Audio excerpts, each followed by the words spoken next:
السلام علیکم ورحمۃ اللہ وبرکاتہ ان الحمد للہ والصلاة والسلام علی سید الانبیاء وعلی آلہ وصحبہ اجمعین اما بعد فاعوذ باللہ من الشیطان الرجیم بسم اللہ الرحمن الرحیم انشاءاللہ الرحمن آج کے اس لیسن میں سورۃ النساء آیت 160 161 اور 162 ان تین آیات کا ترجمہ اور معنی کی مختصر سی وضاحت ہم پڑھیں گے اللہ کے حکم سے۔ اعوذ باللہ من الشیطان الرجیم، بسم اللہ الرحمن الرحیم۔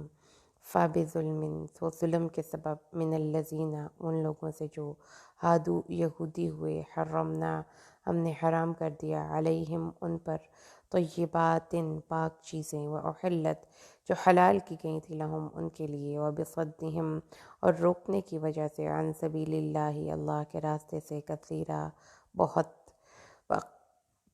اخذہم الربا، اور ان کے سود لینے کی وجہ سے، حالانکہ قد نہوا، وہ روک دیے گئے تھے، عنہ، اس سے، واکلہم، اور ان کے کھانا، اموال الناس، لوگوں کے مال، بالباطل، ناحق، واعتدنا، اور تیار کر دیا ہم نے، للکافرین، کافروں کے لیے، منہ، ان سے، عذاباً، عذاب، علیما، دردناک، لیکن الراسخون، لیکن پختہ، فی العلم، علم میں، منہم، ان سے، والمؤمنون، اور وہ مؤمن جو کہ یؤمنون، ایمان لائے، بما انزل الیک، جو آپ کی طرف نازل کیا گیا، وما انزل من قبلک، اور آپ سے پہلے نازل کیا گیا، والمقیمین الصلاۃ، اور قائم رکھنے والے ہیں نماز، والمؤتون الزکوٰۃ، اور عطا کرنے والے ہیں زکوٰۃ، والمؤمنون باللہ، اور اللہ پر، والیوم الآخر، اور آخرت کے دن پر ایمان لانے والے ہیں، اولئک، یہ لوگ، سنؤتیہم، ان قریب ہم ضرور دیں گے ان کو، اجر عظیمہ، بہت بڑا اجر۔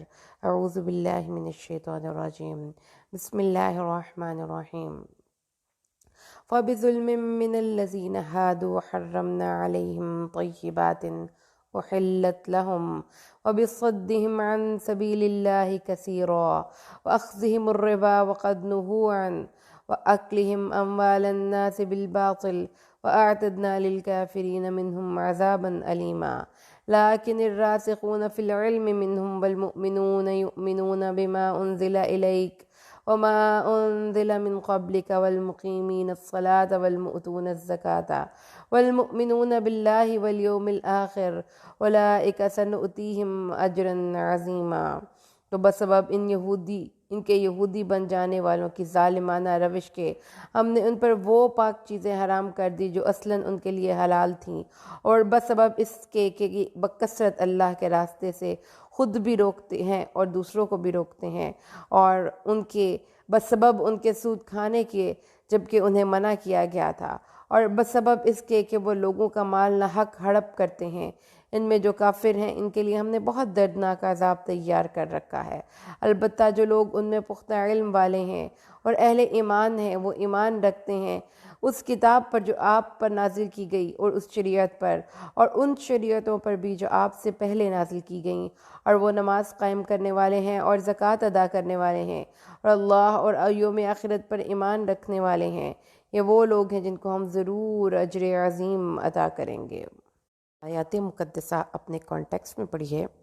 اللہ تبارک و تعالیٰ نے یہ سلسلہ کلام جو ہم یہاں پر پہنچے ہیں، اس سے طویل آیات ہیں پیچھے جو ہم پڑھ کے آئے ہیں، اس کو ریوائز کر لیجئے۔ سب سے پہلے اللہ نے آیت نمبر 153 سے اس تذکرے کا آغاز کیا تھا، بنی اسرائیل کی ہسٹری۔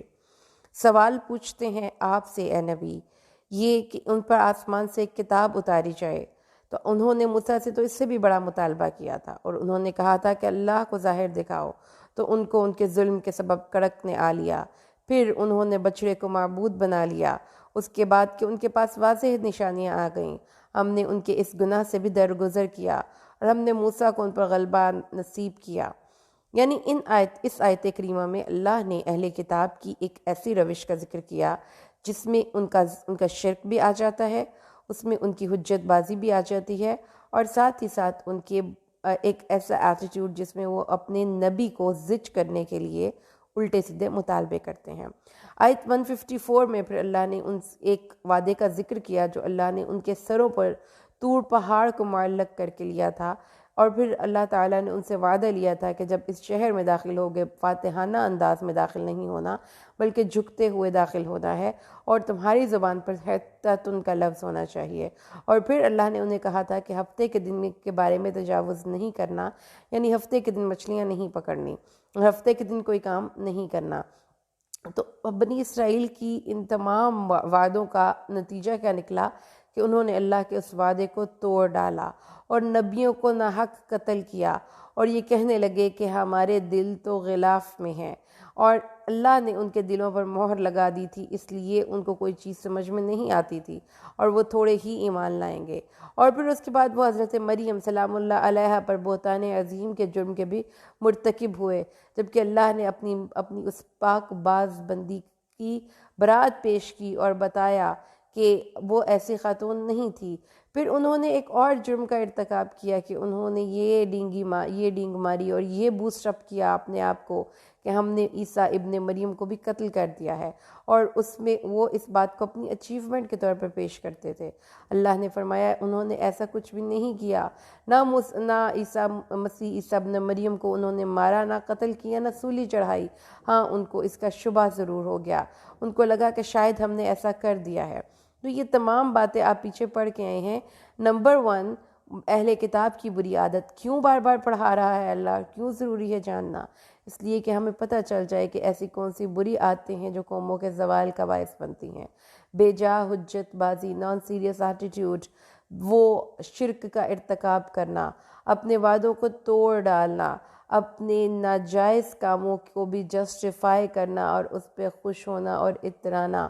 اور یہ تو بہت ہی برا کام ہے کہ وہ اللہ کے نبیوں کو قتل کر دیا کرتے تھے، اور اس پہ اس حد تک وہ ڈٹائی کے ساتھ اس کو اپنی اچیومنٹ سمجھا کرتے تھے۔ اور اللہ نے فرمایا آج کی آیت کریمہ میں کہ جو یہودی تھے انہوں نے جب ظلم کیا تو ان پر ایسی پاک چیزیں حرام کر دی گئیں جو کہ اس سے پہلے ان پر حلال تھیں، کیونکہ وہ اللہ کے راستے سے نظر انداز۔ صد کا لفظی مطلب ہوتا ہے کسی چیز کو نگلیکٹ یا اگنور کر دینا۔ اللہ کے راستے سے وہ دوسرے انسانوں کو روکا کرتے تھے، خود بھی رکتے تھے اور دوسرے انسانوں کو بھی اس سے روکا کرتے تھے۔ تو کون سی ایسی چیزیں تھیں جو کہ ان پر حرام کی گئیں؟ قرآن حکیم کی آیت نمبر سورۃ النام آیت 146 اللہ تبارک و تعالیٰ ارشاد فرماتا ہے وَعَلَى الَّذِينَ هَادُوا حَرَّمْنَا كُلَّ ذِي ظُفْرٍ وَمِنَ الْبَقَرِ وَالْغَنَمِ حَرَّمْنَا عَلَيْهِمْ شُحُومُهُمَا إِلَّا مَا حَمَلَتْ ظُهُورُهُمَا أَوِ الْحَوَايَا أَوْ مَا اخْتَلَطَ بِعَظْمٍ ذَلِكَ جَزَيْنَاهُمْ بِبَغْيِهِمْ وَإِنَّا لَصَادِقُونَ۔ اللہ فرماتا ہے کہ یہودیوں پر ہم نے ہر ناخن والا جانور، ایک کھر والا جانور یعنی کہ گائے اور بکری، یہ ہم نے حرام کر دیے تھے۔ یہودیوں پر یہ وہ واحد قوم ہے جس پر یہ ایک کھر والا جانور حرام تھا، اور ان کی چربیاں ان کو حرام تھیں۔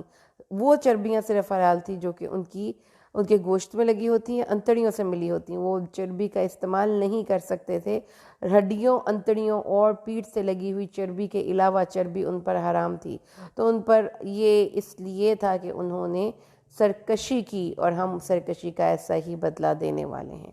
تو یہ وہ چیزیں ہیں جو کہ قرآن حکیم یہاں پہ ہمیں بتا رہا ہے کہ یہودیوں پر ان کی اپنی غلط عادتوں کی وجہ سے پھر عذاب بن کر بہت سی چیزیں نازل ہوئیں، اور اللہ تبارک و تعالیٰ نے پھر بتایا وَبِصَدِّهِمْ عَنْ سَبِيلِ اللَّهِ كَثِيرًا، اس لیے کہ وہ اللہ کے راستے سے لوگوں کو بہت روکنے والے تھے، اللہ کے راستے کی طرف بلانے والے نہیں تھے، لوگوں کو ایسی باتیں بتاتے تھے کہ اللہ کے راستے سے رک جائیں۔ وَأَخْذِهِمُ الرِّبَا، اور اب جو ان کی خیانت، پہلے ان کی علمی خیانت، اب ان کی مالی خیانت۔ وہ علمی خیانت کرتے تھے، چیزوں کو چھپاتے تھے، مالی خیانت کرتے تھے، وہ انفیئر مینز کے ذریعے رقم بٹورا کرتے تھے۔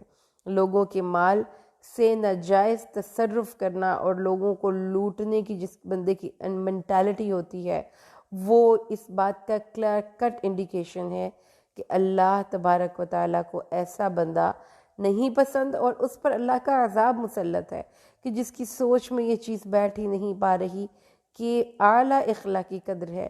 انسانیت میں انسان ہونے کی دلیل ہے کہ آپ کسی دوسرے انسان کا احساس کریں، اس کے لیے ایثار کریں، لیکن جو سود خور ہے وہ کیا کرتا ہے؟ ایک مجبور انسان کی مجبوری کا ناجائز فائدہ اٹھاتا ہے، اپنی اصل رقم پر سے زیادہ وصولی کرتا ہے، اور حالانکہ ان کو اس بات سے پہلے منع بھی کیا گیا تھا. یعنی یہ کہ they turned deaf ear to whatever instructions they were given. جو کچھ بھی ان کو بتایا یا کہا جاتا تھا اس پہ وہ بالکل بھی کان نہیں دھرتے تھے، اور لوگوں کے مال باطل طریقے سے کھاتے تھے. اور ہم نے کافروں کے لیے عذاب علیم تیار کر رکھا ہے، اور ہم نے کافروں کے لیے عذاب علیم تیار کر رکھا ہے. تو پیاری بہنوں، جو آج ہم نے پڑھا اس میں یہ چیزیں ذہن میں رکھیے کہ قوموں کے عروج و زوال، ترقی اور کامیابی بلڈنگز پر نہیں ہوتی، بڑے بڑے پلازاز کی بنیاد پر نہیں ہوتی، بڑی آرمی اس کو ترقی یافتہ یا کامیاب نہیں کرتی، کوئی بگ اکانومی کی وجہ سے لوگ آگے نہیں جاتے. انسانوں کے عروج و زوال کی کہانیاں انسانوں کے اپنے اندر ہیں. جو قومیں ان عادتوں کو لے کر دنیا میں چل رہی ہیں وہ آپ اٹھا کر دیکھ لیں، اس میں مسلم و کافر کی کوئی تخصیص نہیں ہے. جو وعدہ خلاف قوم ہے وہ قوم زوال یافتہ قوم ہے. وہ قوم جو دوسروں کو لوٹ کر کھاتی ہے وہ زوال یافتہ قوم ہے. وہ قوم جو کہ اپنی سپیریارٹی کمپلیکس میں مبتلا قوم، وہ زوال یافتہ قوم ہے. اور اللہ تعالیٰ نے لیکن کیٹیگوریکل یہ بات بتانے کے بعد یہ بتا دیا کہ ڈونٹ بی اسٹیریوٹائپ. آپ نے اسٹیریوٹائپ نہیں ہونا کہ ہر یہودی جو ہے وہ قابل نفرت ہے، ہر یہودی ایک گمراہ شخص ہے، ایسا نہیں ہے. لیکن الراسخون، وہ لوگ جو تحقیق کے بعد علم کے میدان میں ایمان لے آئے اس چیز پر جو آپ پر نازل کی گئی اور جو آپ سے پہلے نازل کی گئی. تو جو علماء یہود تھے یا عوام تھے، اگر اس میں سے بھی کوئی شخص دین اسلام کے دائرے میں داخل ہو جاتا ہے علی وجہ بصیرہ، اپنے دل کی خوشی سے ریسرچ کر کے، تو اس کے بعد اللہ نے فرمایا کہ وہ نماز قائم کرے اور زکوٰۃ دے اور اللہ اور آخرت کے دن پر ایمان لائے، تو ایسا نہیں ہے کہ ان کی صرف یہودیوں کے قبیلے سے وابستگی ان کے زوال کا سبب بنے گی. اللہ فرماتے ہیں ان قریب ہم ان کو بڑا اجر عظیم سے نوازیں گے. تو یہ یہاں پر بات کی سمجھ لیجئے. جو یہ ٹاپک آج کمپلیٹ یہاں پہ ہو گیا ہے لاجیکلی. اس کے بعد آگے دوسرا ٹاپک شروع ہوگا جو آج ہم نے 157 سے 162 تک آیات کو پڑھا. اس میں بنی اسرائیل کی ہسٹری کا ذکر کیا گیا تھا. یہ بہت مخصوص اور مختصر الفاظ میں ذکر کیا گیا جس کو کہ بہت زیادہ ایلیبوریٹ کیا گیا ہے سورۃ البقرہ میں. اللہ تعالیٰ نے اس قوم کی کچھ بری عادتوں کا ذکر کیا، اور ان بری عادتوں میں کے ذکر کے بعد اللہ تبارک و تعالیٰ نے بتا دیا کہ جو کوئی بھی ان بری عادتوں کو اختیار کرے گا وہ اللہ کے عذاب اور غضب کا مستحق ہوگا. اور جو راسخون فی العلم ہیں، جو نبی پاک صلی اللہ علیہ وسلم پر ایمان لا کر مخلص مومن بن جاتے ہیں، تو ان لوگوں کا اجر اللہ کے ذمہ ہے. جس سے ہمیں یہ پتہ چلا کہ کسی بھی ایک قوم کو بحیثیت قوم ڈسکارڈ کر دینا اور ان کے ہر نیک کام کو برا سمجھنا درست نہیں ہے. انسانوں میں تمام کی ڈیفرنٹ ویریس کیٹیگریز ہیں، تو انسانوں کو انڈیویجول گراؤنڈز پر اللہ نے بھی دیکھا ہے تو ہمیں بھی دیکھنا چاہیے. کسی ایک مخصوص کنبے قبیلے سے کسی بھی خاص انسان کی وابستگی دراصل اس انسان ہمیں اس بات پر آمادہ نہ کرے کہ ہم اس انسان کے بارے میں ججمنٹل ہو جائیں بیسڈ آن دا اوپینین جو کہ اس قوم کے میجورٹی لوگ رکھتے ہیں. اللہ نے فرمایا جو انڈیویجولی خود کو اصلاح کرنا چاہتا ہے تو اس کے لیے اجر عظیم کے دروازے ابھی بھی کھلے ہیں. شرط کیا ہے کہ جو تمہارے ادیان ہیں ان کا اپڈیٹڈ ورژن دین اسلام اور ان کے سب سے آخری نبی پاک صلی اللہ علیہ وسلم، ان پر ایمان لا کر ان کی شریعت پر عمل کرنا ہے. اگر یہودی یہ کرنے لگ جائیں گے تو اس وقت دین اسلام ایک بڑا ہی یونیورسل دین ہے اور ہر ایک شخص اور ہر ایک انسان کی زندگی کے لیے آسمان سے اترا. اللہ سے دعا کیجئے اللہ قرآن کو سمجھ کر پڑھنے اور اس پر عمل کرنے کی توفیق نصیب فرما دے. آمین. بارک اللہ لی ولکم فی القرآن الحکیم ونفعنی وإیاکم بالآیات والذکر الحکیم. السلام علیکم ورحمۃ اللہ وبرکاتہ.